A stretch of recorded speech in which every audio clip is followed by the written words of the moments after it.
안녕하세요 여러분, 루시예요. 저랑 같이 한국어 공부하실래요? 그럼 구독해주세요.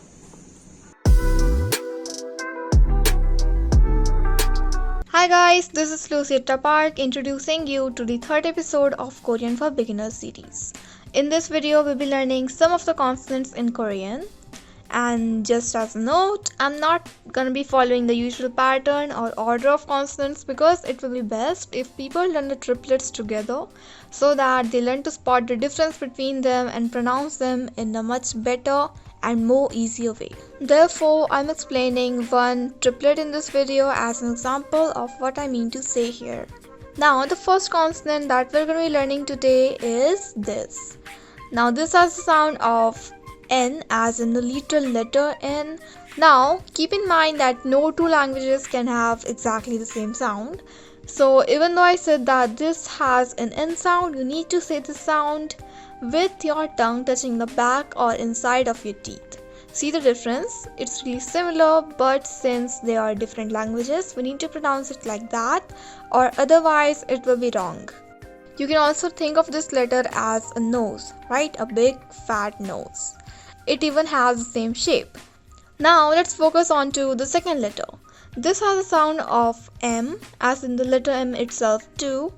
It also is pronounced pretty much the same way, but is pronounced in a bit more deep voice and has a bit more pressure than the letter M in English. This letter and the letter B are pronounced with the same starting point, and that's why many people even, get confused between these two sounds. This by far is something that has confused so many Korean learners because it isn't found in English at all. This can be romanized as either an R or an L, but both are wrong, obviously, because the sound doesn't exist in English at all. Now, I would say if I had to choose that it is a bit more like the letter L, but not at all the same. Some people also say that this sound might sound a bit similar to D, the D sound, and actually I definitely agree with them because the tongue position is very similar, as you can see.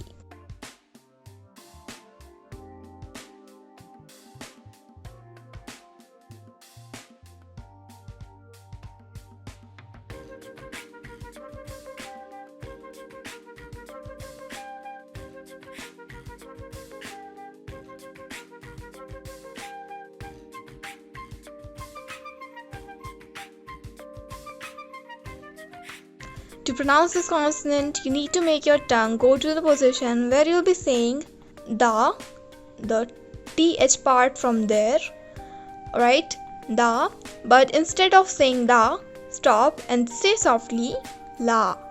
You see the difference between L and the lil?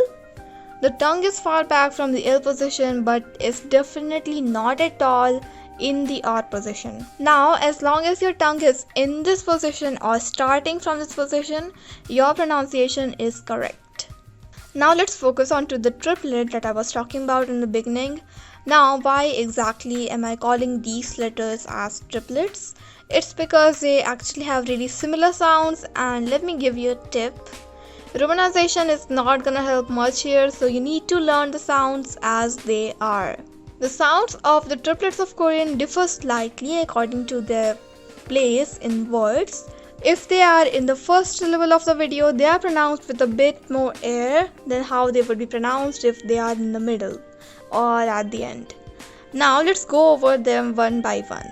This is the bass, this is the aspirated version, and this is double version.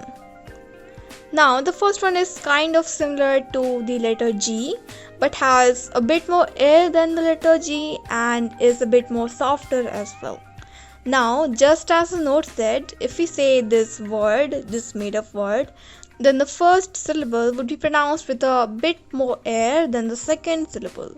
So if you try to pronounce it, we do not pronounce it like ga ga or gha gha, but gha ga. Alright, a bit more air and a bit more softer G at the start and a bit more clear G at the end. The second one is similar to the letter K, but then again it has a lot more air than K, and it also is really softer. Now, just like the last syllable, this thingy would be pronounced as kaka, not kaka or kha. Now, for the third and the last consonant, it is kind of similar to the K in Kentucky or kin, but it is kind of pronounced with a bit more pressure at the start. Now, if we were to pronounce this thingy, then we would put a bit more pressure on the first syllable. So this would be pronounced as kaka. So the difference is really small, but there definitely is a difference. So here's a bonus tip. If you want to practice them, you can also put a piece of paper near your mouth to differentiate between the three.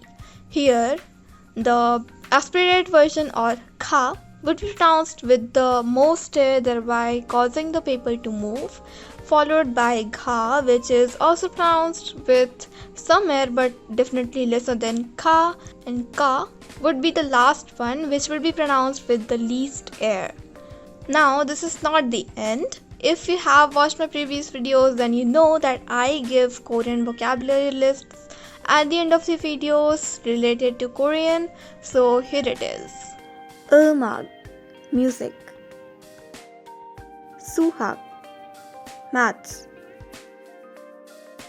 과학, science. 바지, pants. 치마, skirt. 모자, hat. 신발, shoes. Alright guys, that was basically it for the video. Stay around for the next one and I'll meet you there.